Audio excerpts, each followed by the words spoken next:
So next, that's part one of my presentation. Now we're going to go to part two. Now we're going to go to part two. Part two is another Beatles reference. This is what Indra starts saying, help, I need somebody, help, not just anybody, help, you know I need Vishnu's help. He needed Vishnu's help. Vishnu helped him indirectly through Yama and the Pitri. See, Indra needs to fill Varuna's shoes. He's in a position of power, but he's not really there because he's qualified. He's there because he knows how to get there. That's where most of the people who are in positions of power, that's why they're in positions of power. Not because they're the best, because they're the best at getting into a position of power. So, now he's got the position of power, he's got a problem. How do I do all this stuff that Varuna did? So he needs help. So Vishnu's going to help him. Why does Vishnu help him? I don't know yet. Let's talk about that later. Vishnu helps him indirectly through Yama and the Pitri. He still needs more help. That's not enough. Brahma helps him too. Brahma helps him through Agni. He still needs more help to be as good as Varuna. So, we also get Brihaspati's help and Twashta's help. And he still needs more help. That's how great Varuna was. Do you see? He needs help from Soma too. So he needs all this help to do the job that Varuna did single-handedly. So now let's talk about all these. We're going to save Vishnu and Brahma for later. But the rest of them, let's talk about the rest of these people. And the role they play. We'll start with Yama. So the main thing that Indra really doesn't have is, this is so interesting if you see pictures of Indra with eyes all over his body. It's a fantastic story. I would love to tell you the story, but I don't have 2 hours. But anyway, part of the reason why he's got eyes all over his body, you know what Satabhishak means? Everybody thinks it means 100 doctors, 100 doctors, 100 doctors. Why is a Bishak a doctor? Because a doctor takes some cream, magic cream or some herb or something, and puts it on your body. Bishak means the one who applies to something else, applies something to somebody else. It's the root meaning of the word. So, Shatabhishak, yes, it means 100 doctors, but it also means 100 watchers, people who apply their attention to things. That's why there's Shatarka. Those arkas, those stars, are his eyes. Varuna's eyes. He was seeing everywhere, because he has eyes everywhere. It's like 100 eyes. That's why later on Indra needs his eyes all over his body. Lakshmi gave him that blessing. So he can't see everything. Varuna used to see everything. There's one other being besides Varuna who is everywhere. Does anybody know who it is?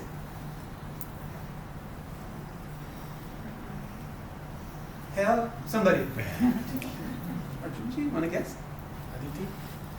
Ooh, that's a good answer. She didn't help him. That's a correct answer, but she doesn't come into the story at this point.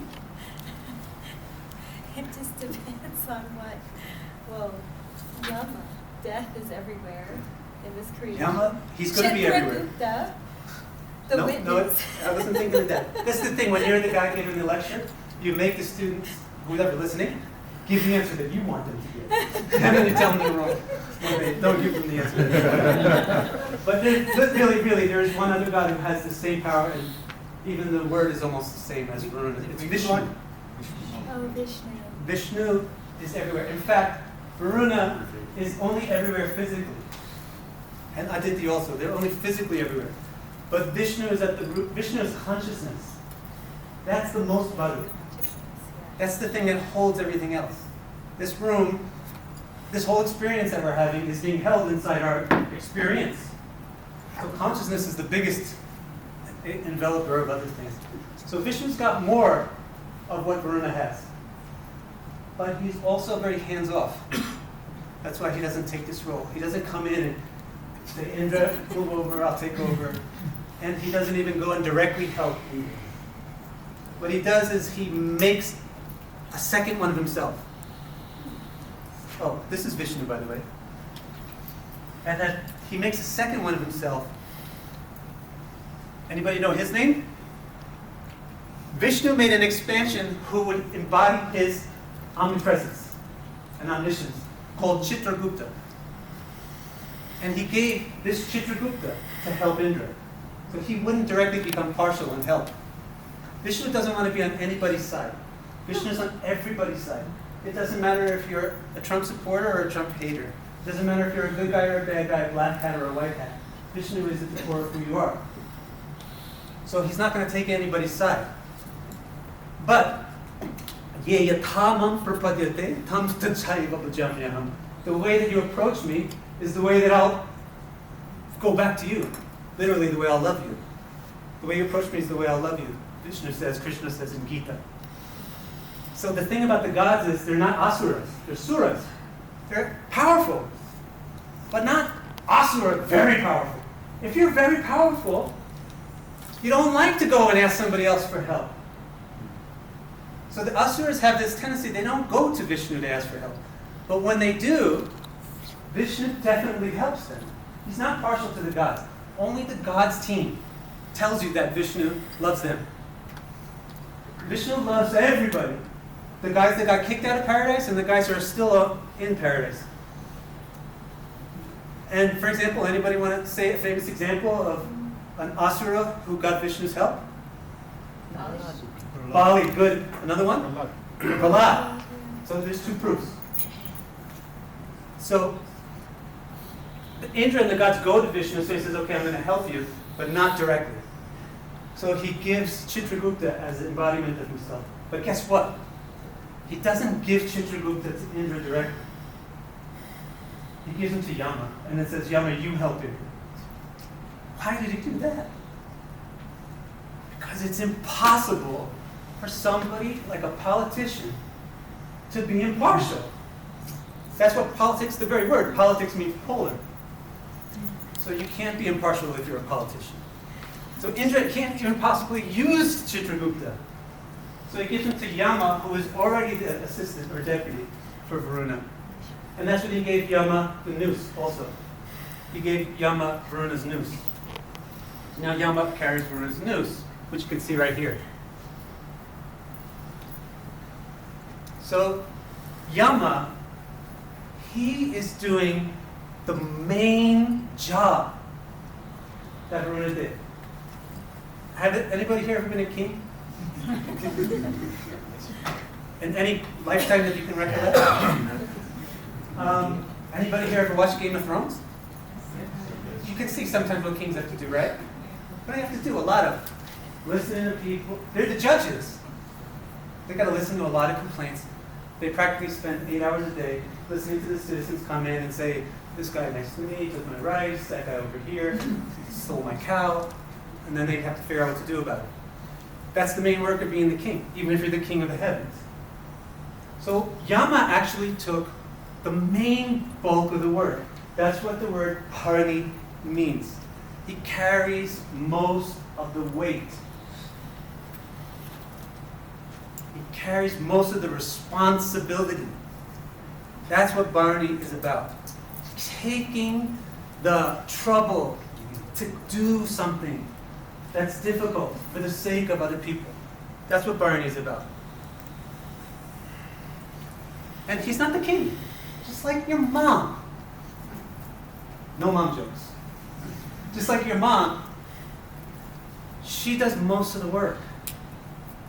And she has most of the drudgery. She's got to, let's just say, forgive me for being traditional, but your mom's got to wash the plates every single day, wash your darn underwears, and tell you to clean your room again and again and again. She's doing most of the hard work. Dad's doing hard work too, but at least he's got some ambition and it's exciting. He's going to go somewhere, do something, he goes out on his own. Mom's doing most of the difficult work. That's why Bharani is female, represented by female yoni, the female reproductive organ. And she's the one that actually does the duties, the responsibilities, carries most of the weight of the family. That's why in Vedic culture, before it was polluted, by other cultures, the woman was considered the most important person in the house. And you take care of her, and the whole family is happy. But after the induction of the, Mughals, that changed. And then further, after the British came with their Victorian ideas, that changed even further. There you go, so that's Bharani. There's not enough help. Yama himself needs help. He's got Chitragupta, but he needs more help. Because it's so complex to do judgments. You may not have been kings, but has anybody ever filed a lawsuit? Really? We filed lawsuits, and we got, I did a small claims court once. I did a big lawsuit once. It's such a long, drawn-out process. Just to figure out one little thing that one person did. Think about what Yama has to do, how heavy his responsibility is. He's got to figure out everything I did in my whole life, and you, and you, and you, and you, and you, and you, and you, and you. He's got to evaluate it all and decide what kind of judgment or sentence you should get. That's a heavy-duty task. He cannot do that single-handedly. He has tons and tons and tons of helpers. There's a whole class. It's called a Ganadeva, a class of divinities. Most devas are like a singular entity, but there's other kinds of devas that are Ganadeva. They're class deities, categorical deities. So he's got a whole class of beings helping him. And they're called Pitri. Very difficult word to pronounce. Want to try? Let me hear you say Pitri. Pitri. Nice. You just got to make sure your tongue curls up for the ri. Pitri. All right. So Pitri, what do? They're known as forefathers. Pitra, Pata, Patre, Padre, Papa, Father. They're known as the ancestors, the forefathers, because that's usually how they look, how they operate. Actually, they're also some of the original progenitors of universal population. It's another reason why they're called Pitri. Some of them weren't. But mostly they're called Pitris because they operate like your family. When you die, anybody ever died? When you die, if you read most of the reports, like National Enquirer or whatever, the report, when you die, then you see this big white light, and then there's this tunnel, and then at the end of the tunnel, what is there? Grandma. Seriously, Grandma's been waiting there this whole time for this. Right? Or the person that you loved is there, waiting for you, saying, "Hey, come with me." That's a Pitri. That's a Pitri, and they have through Chitragupta, they know your mind. So they know the images and things that you will relate to, so they appear to you in that form. Because you got some scary business ahead of you. And you think at the end of that tunnel there's some nice little picnic happening. But you're going to go to the court of Yama. So they're going to have to convince you to come along peacefully. So they come to you as grandma with some cookies. Remember Grandpa's jokes? And then all of a sudden, boom! You, sir, have slaughtered 55,000 cows by eating at McDonald's. So go to the third door on the left, and we're going to put you in a pot of boiling oil. So if you would have known that from the beginning, you would not have followed Grandma. But sometimes you resist.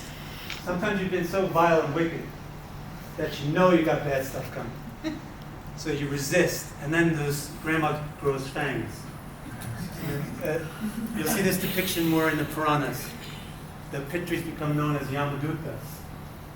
They look scary, and they just put things around your neck and nooses and things. And you're coming with us. They drag you through hot sand. And they pull you in Yama. You still get to the same destination. All right, so that's their business. They're ushering us through past life. They look like our fathers. Do you know what Magha means? Yeah. Correct way to say it is Magha. Most of these nakshatras are names, and they're in female form because the nakshatras are feminine. So put a long sound at the end of every name, and then you're closer to saying it right. because female names always have a long spell. So Magha. Magha means power, but it's not just power. It's a powerful gift. It's a gift. It's an inheritance. Like Indra is called Maghavan because Vishnu allowed him to become the king. So he became the possessor of the gift. And this is depicted graphically in the Rig Veda. Vishnu actually let them eat him to get the power that they needed, so that Indra could get some power to be able to become the king. So Indra got that power as a gift. Magha is like the things that you're inheriting, the things that the forefathers are giving to you. But Magha also has another thing to it. It's actually very stern nakshatra, because it's a Ugra nakshatra, right? It's very stern. It's a fierce nakshatra, strong and stern. You know why? Because these are the guys that scare us into doing the right things. If we didn't have fear of policemen, we would do any damn thing that we felt like doing. But it's just because we have some fear of punishment that we kind of control ourselves, or we have fear of repercussions. And these are the guys that are the repercussions personified. So these are the ones that are making people conform to the traditions. I gotta still keep acting the way I'm supposed to act. So that's why Magha has that nature of conformity, loyalty, keep doing the same thing, keep doing it the same way that you've been doing it. Otherwise, if you go off the track, you're gonna get pulled by grandma with fangs in the sand. Do you know where Yama Loka is? Is it above the ground or under? How far under? Not very far under. It's not as far under as the Naga's Loka. And that also expresses their impartiality. They are judges. Yama and the Pitris are impartial judges. They're not on the side of the Devas, they're not on the side of the Asuras. They're not living in Swargalok, and they're not living in Bilaswarga. They have their own realm. And you know heaven and hell, everybody talks about it? They're both there. They're both there. If you get a chance to go to Swarga, that is super special. Just by planting a tree, which is way better than anything I've ever done, but just by planting a tree, you're probably not going to go to Swarga. You'll go to Yama's heavens. But by doing like serious yagyas, only you can get to Swarga, to become a god. But Yama has his own heavens and hells. So just quickly take care of the karmic repercussions that are impossible to deal with in the real world. These worlds are not physical. You can't dig in the ground and find this place. You can't look out with a telescope and see Swarga Loka. They're not physical. They happen after you leave your body. You're dead. But you still exist. Your mind still exists. So all these worlds exist in a mental dimension. Okay? That's why you can get boiled in a pot of oil and then get taken out. And you're still alive. Because it's not actually in a body. All right, any questions? That's why, believe it or not, even though sidereally Magha is in Leo, the sun never shines in Magha, in Yamaloka. A little joke. You Yes? said the mind, Yeah. but isn't the soul? She asked the question, I just said the mind, but isn't it the soul? Soul is very far removed from anything that we're doing. The soul is only witnessing. So when you die, Your mind is probably what you think of as a soul. But it's not actually. No, there's two different things. Right. When you die, yes. your mind loses its prana. It's the prana that connects mind. We can talk about this with Vayu. But it's the prana that connects your mind to your senses through the nervous system, through oxygen and all those little electric things that burn the oxygen. When you die, you can't keep that link. So then your mind disengages from its body and drifts. And then the shepherds come, the Pitris, or the shepherds come and tell you where to go. I didn't know that. I Yeah. thought that when you die, your mind Doesn't go. And actually all your karma, it couldn't follow you. If you lost your mind, the karma couldn't follow you. It's your ID number. And the karmas are samskars. You know that word? They're like a push, they're a dent. Your karma, an activity that you do now, creates a dent in your psychic body. I like to do it this way. And you carry that dent with you until it gets pushed out by other activities. And that's why karma exists and perpetuates. And that's why you can cross from one life to the next, because it sticks with your mind. And the soul is untouched. It just witnesses. Yes. But I didn't know that your mind is. I humbly submit that this is the case. Okay? Any other questions? All right, now let's look at this one. Vishakha and Indragni. Remember I said there's 4 kinds of fires? Yes. And I promised you, solemnly promised I would tell you 3 and 4. Yes. You remember the first and the second? Adityaji. Yes. First type of fire. First is match fire. Match fire, regular old fire. Dad, second kind of fire. Sun fire or heavenly fire, which is also lightning, right? Third kind of fire. Agni, Soma. And fourth kind of fire, Indragni. Okay? What the heck is Agni Soma? Well, fire separates energy from its possessor. Agni Soma separates, it's here. Here's where your Agni Soma is. It's very important in Ayurveda, is your Agni Soma.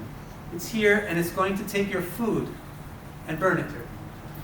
So don't think when the Ayurvedic doctor says the fire in your body is low, oh, this guy is so silly, I wish I didn't have to believe in this mumbo jumbo. I don't have fire in my body.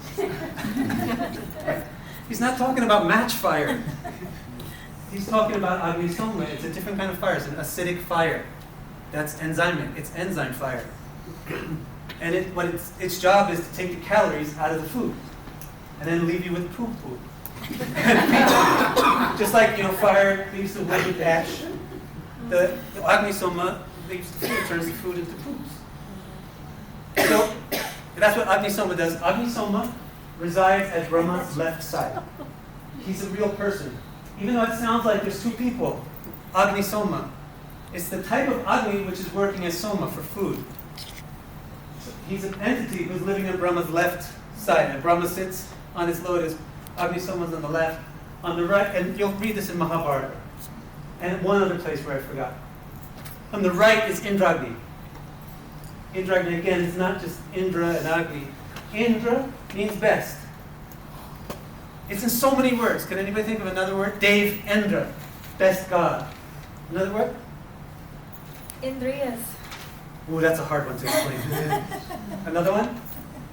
Mahinda. Huh? Mahinda. Mahendra? Best, most powerful. Sundarindra. Sundaresh. Sometimes Ash is used instead of Indra. Ashwar. Just means best. It's just a generic word. A lot of the gods have names that are generic words. Agni. Agni means fire. Vayu. Vayu means wind, air. It's not like Frank or Vic. Like Mr. President.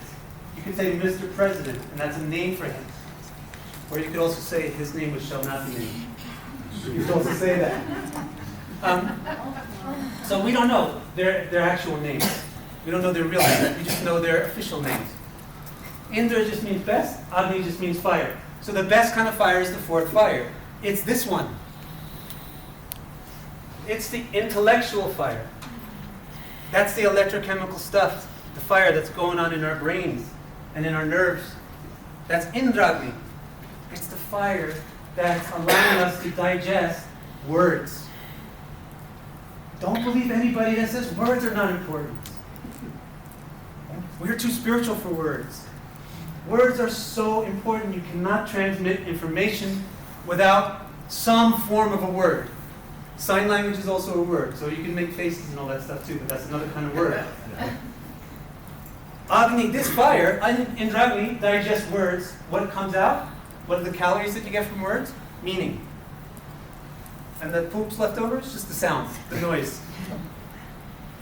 All right, so what is this really all about? Indragni, it's the best kind of fire. So that's the first meaning, is the intellectual fire, right? Indra needs this because Varuna could make all his decisions. She's a very powerful, intellectual being. He can make his decisions. Boom, you need to make those decisions when you're a leader. Even if you're wrong, you just made your decision anyway. Indra needs this fire from Brahma's right side, from Brahma's right side, Brahma helped Indra with this power. Make your decision. That's Vishakha, right? Vishakha, no branch, a special trunk, no little boobs off the side, no indecision. Boom, dedication.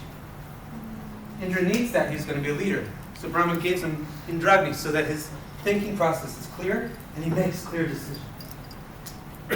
There's two other meanings I'd like to introduce for Indragni. Another meaning of it is this one, the sacrificial fire. In another context, Indra, there's actually more than 4 kinds of fires, there's maybe 27 or some huge number. And when you do that format, the best fire is this one, the one that performs Vedic sacrifice.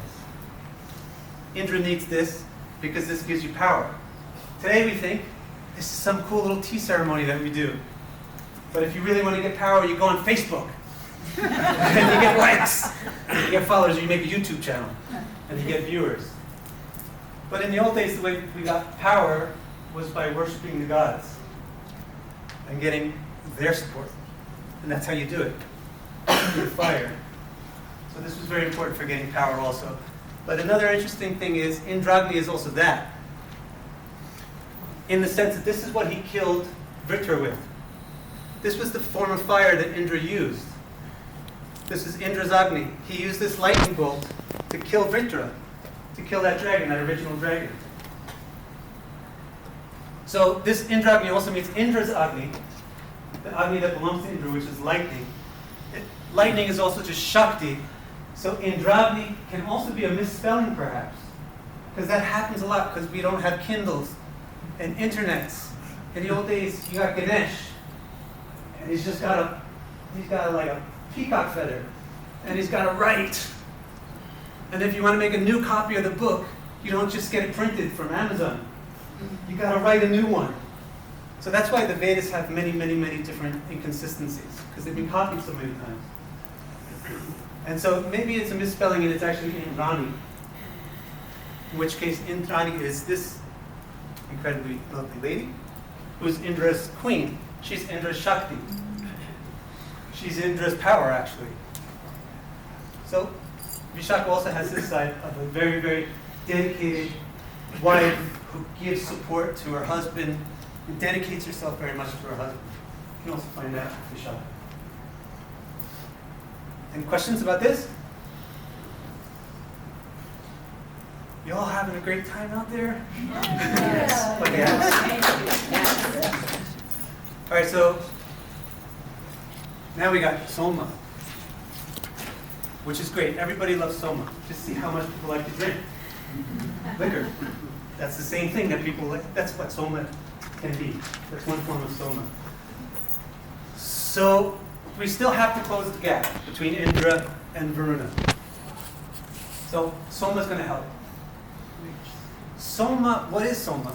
Like I said before, Agni Soma, it's the Agni that's for Soma. What's Soma?